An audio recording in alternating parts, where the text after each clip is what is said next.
As the controversy over the arrest of Arnab Goswami in a 2018 abetment of suicide case continues, one of the rather large elephants in the room is the fact that Arnab Goswami was named in the suicide note in May 2018 of the deceased in question. Now, while you therefore have a lot of arguments about how this is a witch hunt by the Maharashtra government, how this is an attack on freedom of the press, how this is, this case should never have been reopened given the police had filed a closure report back in April 2019. The people who are arguing in support of the Maharashtra police are going to say that, look, there is a suicide note here from the previous administration, not even during this government, which names Arnab.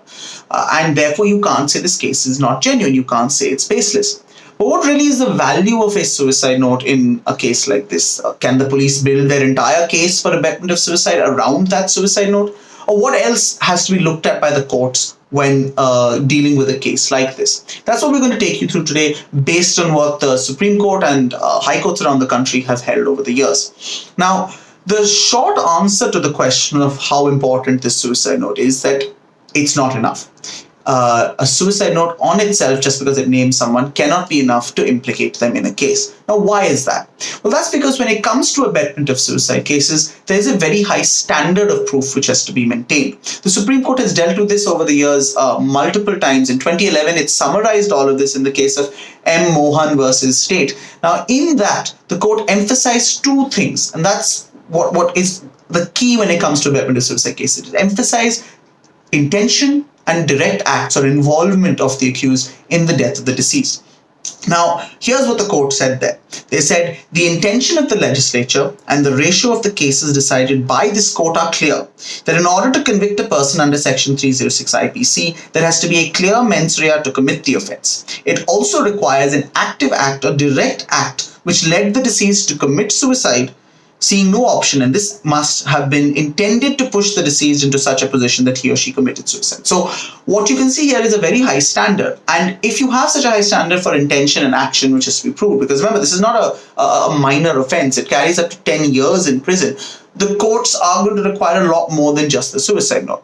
The Punjab and Haryana High Court in 2018, in the case of A.R. Madhav Rao versus State of Haryana, expressly addressed this, and they said there, and I quote, merely because a person has been so named in the suicide note, one cannot immediately jump to the conclusion that he is an offender under Section 306 IPC. And this next part is very important, because they say that one has to analyze and examine the contents of the suicide note to find out whether it contains any incriminating information in the nature of instigation, provocation, forcing the victim to commit suicide. So that's the key aspect here, that when you have a suicide note and an abetment of suicide case, you have to sort of really examine this note, look at its contents, see what it's really claiming to be the role of the accused.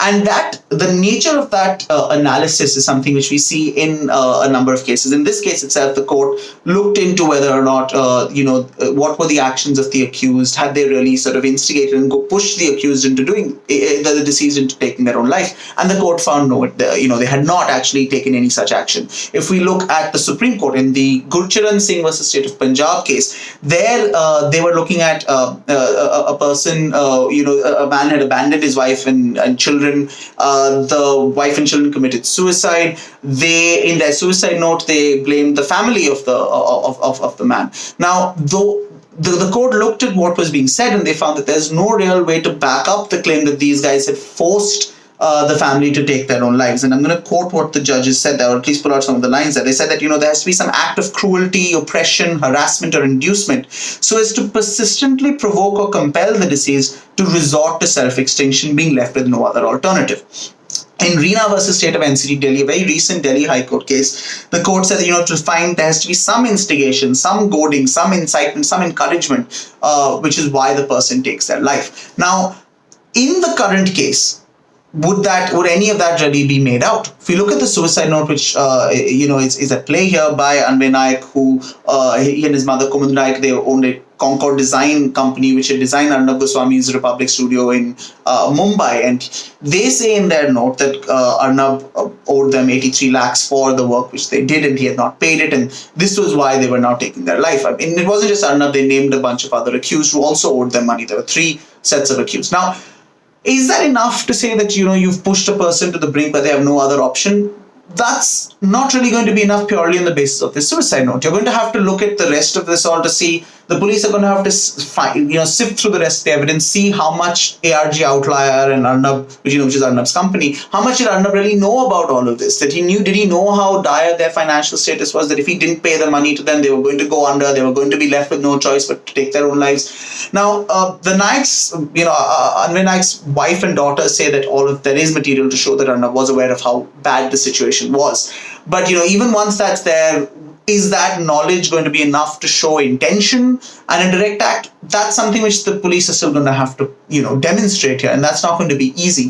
The Raigad police have said that they've got more evidence, they've got witnesses, they've got, things which show that, the payments weren't actually made, even though Republic is claiming that, all the payments, the relevant payments to this design company were made. So, the key is here that if the police aren't able to bring in anything additional to the table, not only are they facing losing this case at trial, they could also see the FIR quashed or the case, the charges dropped against Arnab at a charge sheet stage. So at this point, we obviously need more information, but the key is going to be, what else are the Raigad police going to be able to bring to the table? Are they going to prove something more? Because that suicide note in itself is really not going to be enough to win the case for them.